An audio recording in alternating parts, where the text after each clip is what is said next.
চলমান দ্বিপাক্ষিক বাণিজ্য যুদ্ধ নিরসনের লক্ষ্যে ৯ জুন লন্ডনে বৈঠকে বসতে যাচ্ছে চীন ও যুক্তরাষ্ট্রের প্রতিনিধি দল। খোদ মার্কিন প্রেসিডেন্ট ডোনাল্ড ট্রাম্প শুক্রবার এ ঘোষণা দিয়েছেন।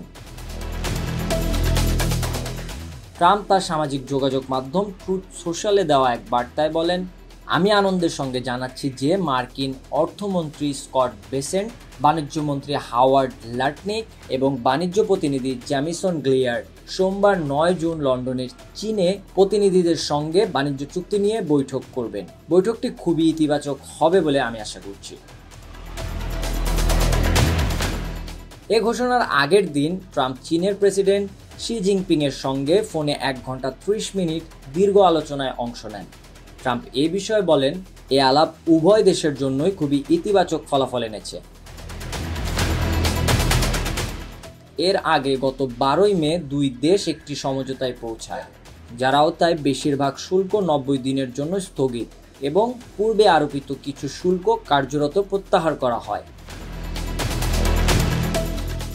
তবে এরপরই তা স্থগিত হয়ে যায় এবং উভয় পক্ষেই একে অপরকে শর্ত লঙ্ঘনের অভিযোগ করে। ট্রাম্প দাবি করেন চীন চুক্তি মানেনি।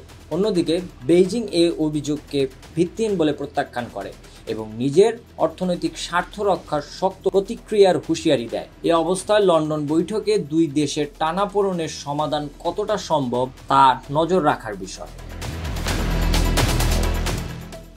IBTV USA, new York.